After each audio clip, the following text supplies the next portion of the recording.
We all want to be happy, but what does that really mean? Ask 10 different people, you'll likely get 10 different answers. It seems very personal, shaped by our life circumstances, culture, and personality.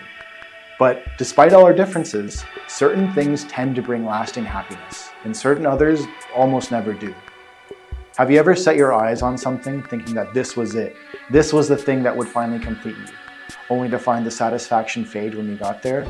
Well, there's a reason for this.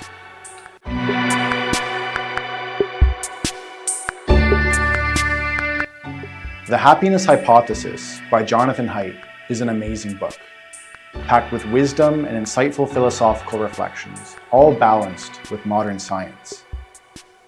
Haidt attempts to answer the question of how one can lead a life of lasting happiness by taking the reader through 10 enduring ideas from across history and evaluating them through the lens of positive psychology. Interestingly though, despite being about happiness, the book never actually defines it. Now, this doesn't take away from the core message. We all have that intuitive understanding of what it means to be happy, and so the hypothesis still lands. But it gets one thinking. Could a universal definition be useful or even possible?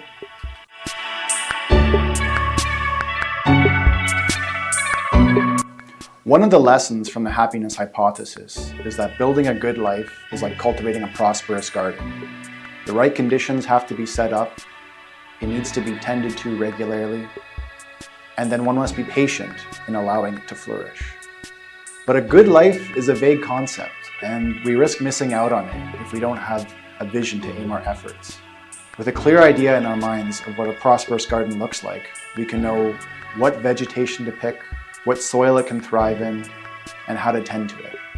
Or, in other words, if happiness is our goal, then having a framework for understanding it can help guide our choices.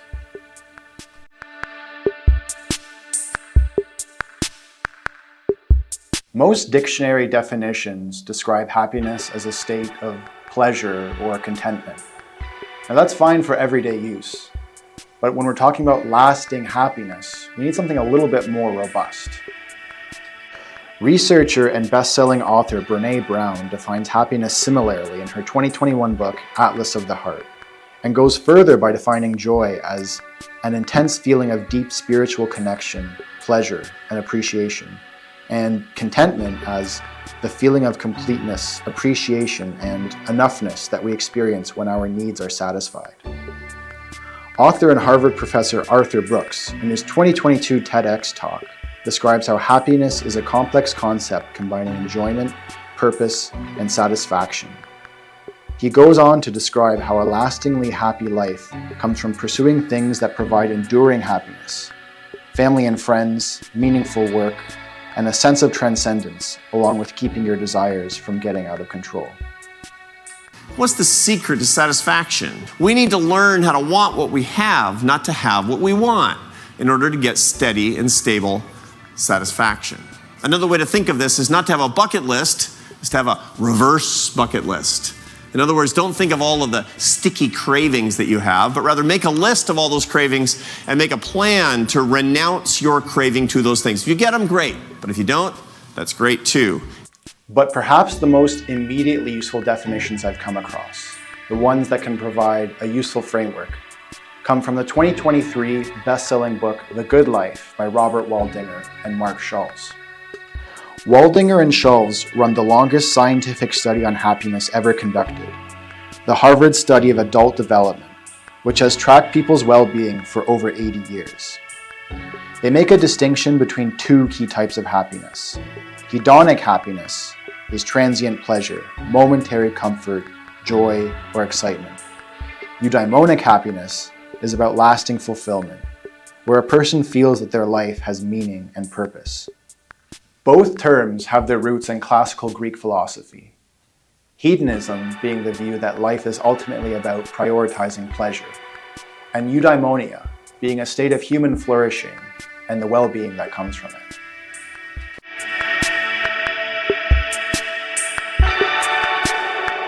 It's this framework of thinking about happiness in terms of its hedonic and eudaimonic properties that can offer useful clarity. Hedonic happiness is about the pleasure we get from our experiences. It's the thrill of getting a work bonus or promotion, the excitement of dating someone new, satisfying your curiosity with an interesting documentary, or the feel-good moment of giving to a charity. Eudaimonic happiness, on the other hand, is about the fulfillment and deep well-being we've built up over our lives. It's about the satisfaction you have from doing engaging work over your career, having a partner to share your life with, mastering a meaningful topic over many months, or the purpose you feel from giving your time to a worthy cause over the years. So what's the difference between the two? Hedonic happiness grabs your attention, gratifies you immediately, but fades quickly. Eudaimonic happiness takes time and effort, but it's more rewarding in the long run. It can sustain you so that even on bad days, you're relatively happy. And without it, even moments of joy can have a little sense of emptiness. Going back to our garden analogy, hedonic happiness is like annual flowers. They make life colorful, but they don't last. Eudaimonic happiness is the foundation, the perennials, bushes, landscaping, and garden features that keep the garden beautiful year-round. Now don't get me wrong, hedonic pursuits are not necessarily a bad thing. They add a lot of brightness and cherished memories to our lives. We need a balance between the hard-earned fulfillment of eudaimonic happiness and the joy of hedonic happiness to lead truly good lives. But it's when that joy comes at the expense of depth that we run into trouble. And in today's world of easy access to pleasure, it's easier than ever to unintentionally fall into this trap.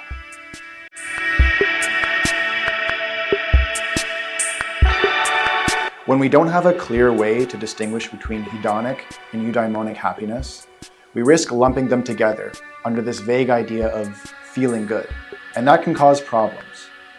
When we feel unhappy, our instinct is often to relieve ourselves immediately.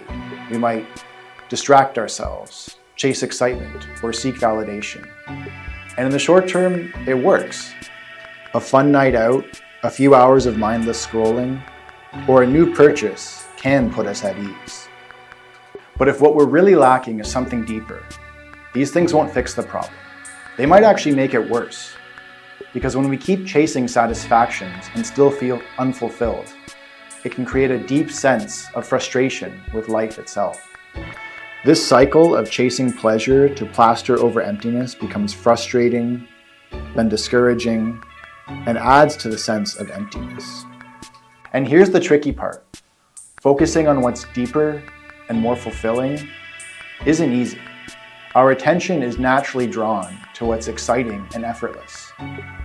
Social media amplifies this effect, constantly showing us highlight reels of other people's hedonic happiness, parties, vacations, achievements, reinforcing the idea that this is what happiness looks like.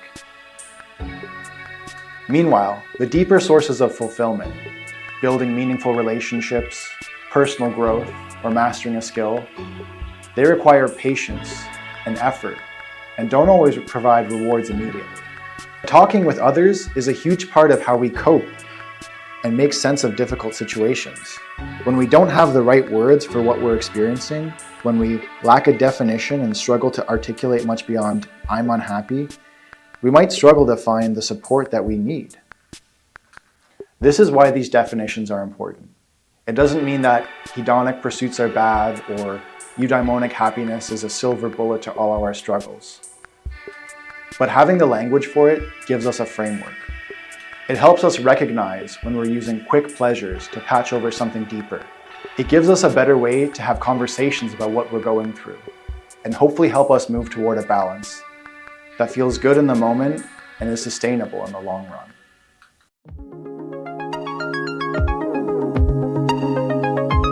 So, coming back to our original question, can a universal definition be useful, or is one even possible? Happiness may always be a bit elusive. No single definition can capture its full complexity. But understanding in our minds the benefits and limitations of eudaimonic and hedonic happiness gives us a useful framework to make more intentional choices and to strike the right balance between fun and what truly sustains us.